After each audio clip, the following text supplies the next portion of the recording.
Hello friends, Uma talk art and education में आपका स्वागत है। हम सामान्य ज्ञान की सीरीज लेके चल रहे थे भारतीय अर्थव्यवस्था की, जिसमें आज हम पढ़ेंगे संघीय कार्यपालिका। देखते हैं संघीय कार्यपालिका में क्या क्या है। राष्ट्रपति संघीय कार्यपालिका का प्रमुख होता है। संघीय कार्यपालिका में राष्ट्रपति, उपराष्ट्रपति, प्रधानमंत्री, मंत्रिमंडल आदि शामिल होते हैं। भारत में संसदीय प्रणाली, शासन प्रणाली को अपनाए जाने के कारण राष्ट्रपति कार्यपालिका का नाम मात्र का प्रमुख होता है, जबकि वास्तविक शक्ति प्रधानमंत्री और उसके मंत्रिमंडल में निहित होती है। भारतीय संविधान के भाग 5 के अंतर्गत अनुच्छेद 52 से 78 तक में संघीय कार्यपालिका का वर्णन किया गया है। क्वेश्चन आता है संघीय कार्यपालिका किस अनुच्छेद से किस अनुच्छेद तक है, तो 52 से 78 तक। आइए देखते हैं भारत सरकार कैसे बनती है। विधायिका, कार्यपालिका और न्यायपालिका मिलकर सरकार बनाते हैं भारत सरकार। अब विधायिका के दो भाग होते हैं, राज्यसभा और लोकसभा। राज्यसभा में 250 सीटें होती हैं, लोकसभा में 550 सीटें। कार्यपालिका के 3 सदस्य होते हैं, राष्ट्रपति, उपराष्ट्रपति और प्रधानमंत्री। और न्यायपालिका में 3 भाग होते हैं, उच्चतम न्यायालय, उच्च न्यायालय और जिला न्यायालय। आइए देखते हैं राष्ट्रपति।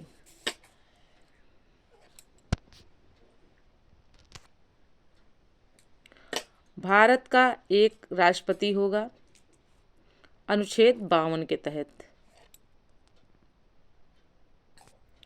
राष्ट्रपति देश का प्रथम नागरिक होता है। अनुच्छेद 53(1) के अनुसार संघ की कार्यपालिका शक्ति राष्ट्रपति में ही निहित होती है और वह इसका प्रयोग स्वयं या अपने अधीनस्थ अधिकारियों के द्वारा करता है। इसमें देख लीजिए एक बॉक्स बना हुआ है जिसमें क्वेश्चन है, क्या आप जानते हैं कि देश का प्रथम नागरिक कौन होता है? ये आप अगर जानते हैं तो कमेंट्स बॉक्स में बताइएगा। अगर वीडियो को आपने ध्यान से पढ़ा होगा तो आपको जरूर पता होगा। आइए देखते हैं योग्यताएं। राष्ट्रपति की क्या योग्यताएं हैं? अनुच्छेद 58 में राष्ट्रपति की योग्यताओं का विवरण है।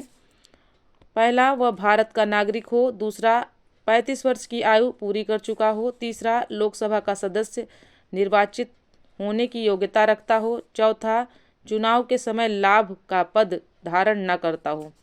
नोट, राष्ट्रपति या उपराष्ट्रपति या किसी राज्य के राज्यपाल अथवा संघ या राज्य के मंत्रिपरिषद के सदस्य का पद लाभ का पद नहीं माना जाता। निर्वाचन क्या है? अनुच्छेद 54 के अनुसार एक निर्वाचक मंडल के सदस्यों द्वारा राष्ट्रपति का निर्वाचन किया जाता है। निर्वाचक मंडल में लोकसभा, राज्यसभा और राज्यों की विधानसभाओं के निर्वाचित सदस्य शामिल होते हैं। क्वेश्चन पूछा जाता है,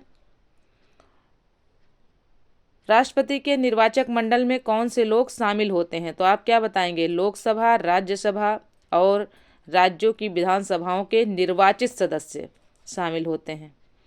यहाँ पर एक बॉक्स है, उसमें लिखा हुआ है क्वेश्चन, देख लेते हैं। राष्ट्रपति के निर्वाचक मंडल में कौन से लोग शामिल होते हैं? अगर आपने वीडियो को ध्यान से पढ़ा है तो इसको कमेंट्स बॉक्स में जरूर बताइएगा। आगे देखते हैं। 70वें संविधान संशोधन अधिनियम 1992 द्वारा दिल्ली व पुडुचेरी विधानसभाओं के निर्वाचित सदस्यों को भी निर्वाचक मंडल में शामिल किया गया है। राष्ट्रपति के निर्वाचक मंडल में जम्मू और कश्मीर संघ राज्य की विधानसभा के निर्वाचित सदस्यों को अभी शामिल नहीं किया गया है, जबकि जम्मू और कश्मीर राज्य के रूप में इनकी विधानसभा के निर्वाचित सदस्य निर्वाचक मंडल में शामिल थे। अनुच्छेद 55 के अनुसार राष्ट्रपति का निर्वाचन आनुपातिक प्रतिनिधित्व के अनुसार एकल संक्रमणीय पद्धति और गुप्त मतदान द्वारा होता है। राष्ट्रपति के चुनाव के लिए नामांकन हेतु उम्मीदवार के कम से कम 50 प्रस्तावक तथा 50 अनुमोदक होना चाहिए। राष्ट्रपति के निर्वाचन में संबंधित विवादों का निपटारा उच्चतम न्यायालय द्वारा किया जाता है। अब इनकी पदावधि क्या है? अनुच्छेद 56 के तहत राष्ट्रपति की पदावधि 5 वर्ष है। हालांकि कार्यकाल की समाप्ति के बाद भी अपने उत्तराधिकारी के आने तक वह पद पर बना रह सकता है। अनुच्छेद 57 के अनुसार राष्ट्रपति पुनर्निर्वाचन का पात्र है। राष्ट्रपति उपराष्ट्रपति को संबोधित अपने हस्ताक्षर सहित लेख द्वारा अपना पद त्याग सकता है। शपथ।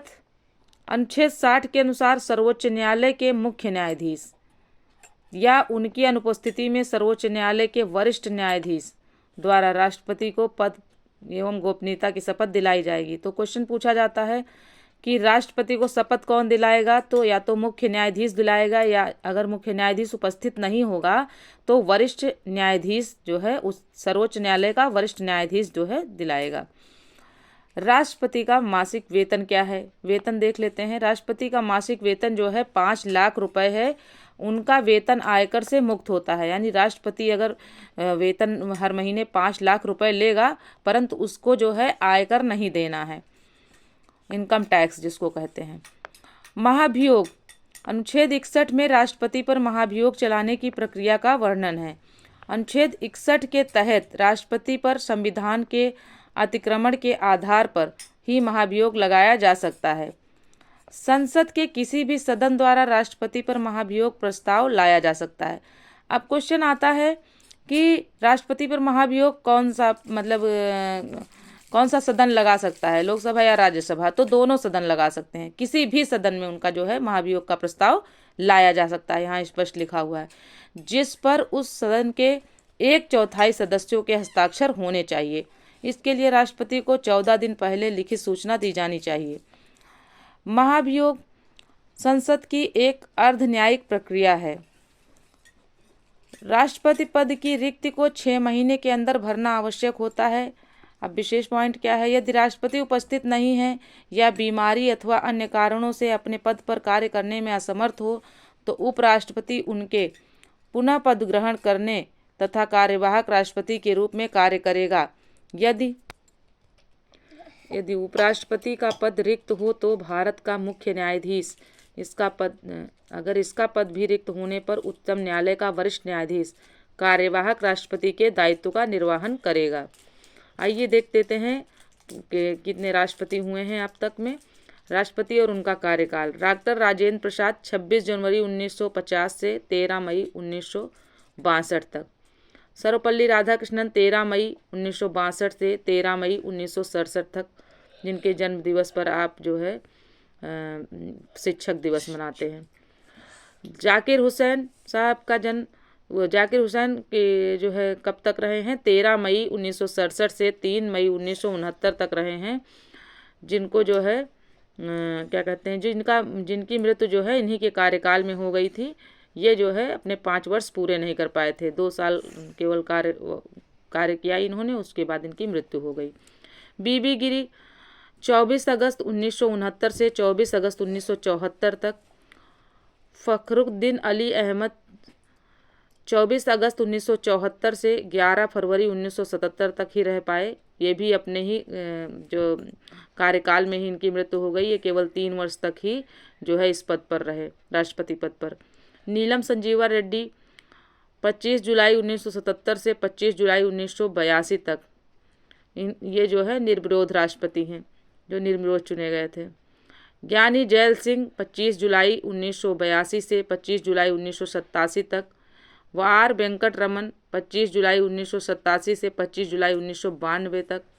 शंकर दयाल शर्मा 25 जुलाई 1992 से 25 जुलाई 1997 तक। आर के नारायणन 25 जुलाई 1997 से 25 जुलाई 2002 तक। APJ अब्दुल कलाम 25 जुलाई 2002 से 25 जुलाई 2007 तक, इन्हें मिसाइल मैन के नाम से भी जाना जाता है। प्रतिभा देवी पाटिल 25 जुलाई 2007 से 25 जुलाई 2012 तक, जो कि भारत की पहली महिला राष्ट्रपति हैं। प्रणब मुखर्जी 25 जुलाई 2012 से 25 जुलाई 2017 तक। रामनाथ कोविंद 25 जुलाई 2017 से 25 जुलाई 2022 तक।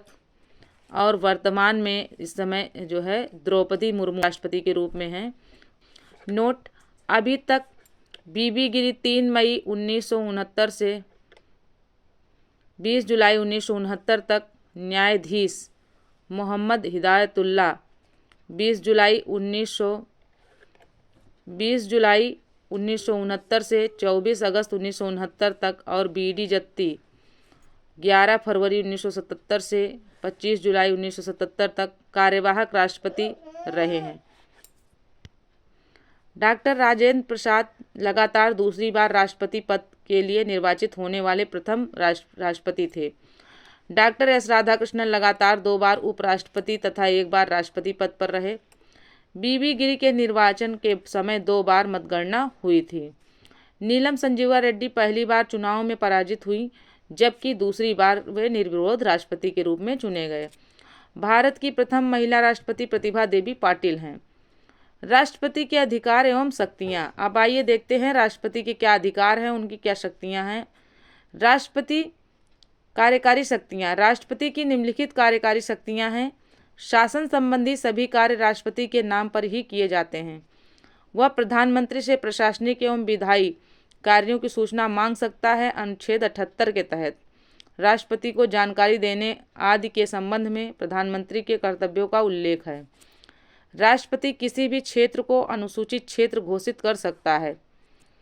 राष्ट्रपति विभिन्न पदाधिकारियों की नियुक्ति करता है, जिसमें भारत के प्रधानमंत्री की सलाह पर मंत्रिपरिषद के अन्य सदस्यों, सर्वोच्च न्यायालय एवं उच्च न्यायालयों के न्यायाधीशों, भारतीय राजदूतों तथा अन्य राजनयिकों, नियंत्रण एवं महालेखा परीक्षक, महान्यायवादी, अंतर्राज्यीय परिषद के सदस्य, संघ क्षेत्रों के आयुक्त, भाषा आयोग के सदस्य, अल्पसंख्यक आयोग के सदस्य, राज्यपाल, वित्त आयोग के अध्यक्ष, मुख्य चुनाव आयुक्त व अन्य चुनाव आयुक्त, संघ लोक सेवा आयोग के अध्यक्ष एवं सदस्य आदि शामिल हैं।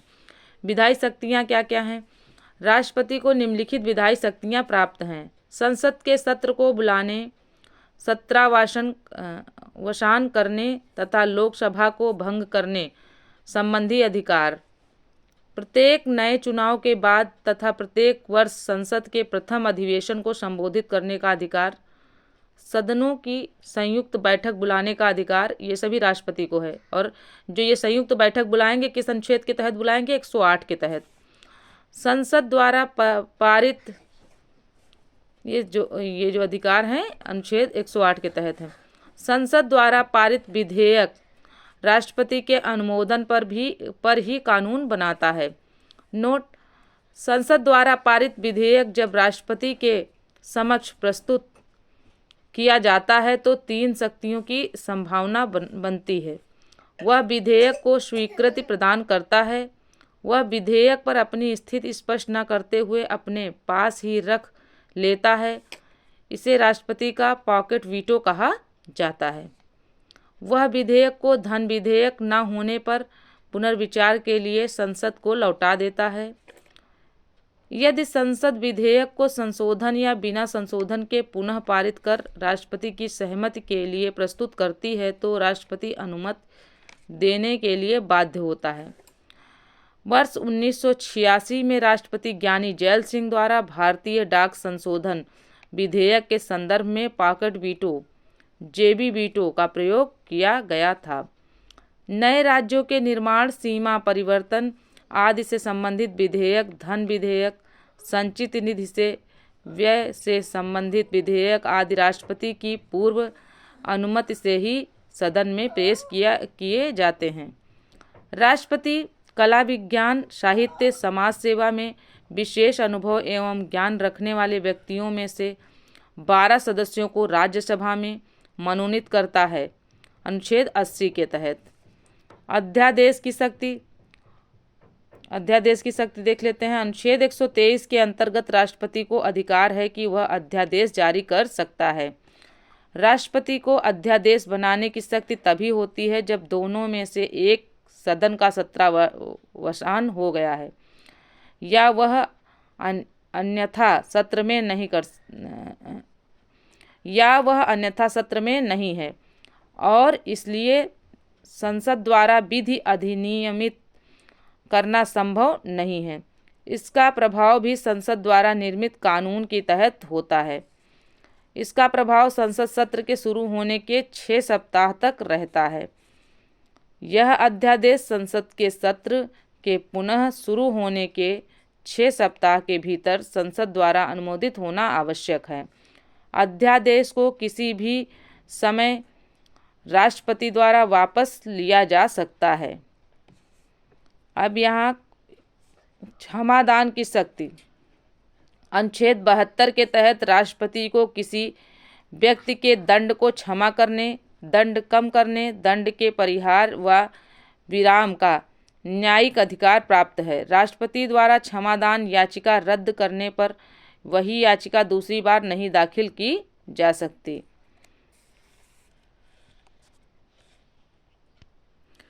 सैन्य अधिकारी राष्ट्रपति तीनों सेनाओं थल सेना, वायुसेना, नौसेना का सर्वोच्च कमांडर होता है। वह थल सेना, वायुसेना तथा नौसेना के प्रमुखों की नियुक्ति करता है। कूटनीतिक शक्ति। अंतर्राष्ट्रीय संधि व एवं समझौते राष्ट्रपति के नाम से किए जाते हैं। राष्ट्रपति भारत में विदेशी राजदूतों की नियुक्तियों का अनुमोदन करता है। आपातकालीन शक्तियाँ क्या क्या हैं देख लेते हैं। भारतीय संविधान के भाग 18 में अनुच्छेद 352 से 360 तक आपातकाल से संबंधित प्रावधान उल्लिखित है। राष्ट्रपति को 3 प्रकार के आपात घोषित करने के अधिकार हैं। पहला, युद्ध या बाह्य आक्रमण या सशस्त्र विद्रोह की स्थिति में अनुच्छेद 352 के तहत। राज्यों में संवैधानिक तंत्र के विफल होने की स्थिति में अनुच्छेद 356 के तहत। वित्तीय आपातकाल की स्थिति में अनुच्छेद 360। यानी वित्तीय आपातकाल कब लगेगा? 360 में। अब है परामर्श की शक्ति। अनुच्छेद 143 के तहत राष्ट्रपति किसी सार्वजनिक महत्व अनुच्छेद 143 के तहत राष्ट्रपति किसी सार्वजनिक महत्व के विषय पर सर्वोच्च न्यायालय से परामर्श ले सकता है, परंतु परामर्श मानने के लिए बाध्य नहीं है। आइए फ्रेंड्स देख लेते हैं, एक क्वेश्चन है इस बॉक्स में। क्या राष्ट्रपति को मृत्युदंड को क्षमा करने का अधिकार है? आप कमेंट्स बॉक्स में बताइएगा। ये वीडियो यहीं तक था। मिलते हैं अगले वीडियो में। तब तक के लिए जय हिंद, जय भारत। स्वस्थ रहें, मस्त रहें। और अगर ये वीडियो पसंद आया हो तो हमारे चैनल को सब्सक्राइब करें, वीडियो को लाइक करें और अपने दोस्तों में शेयर करें। ओके दोस्तों।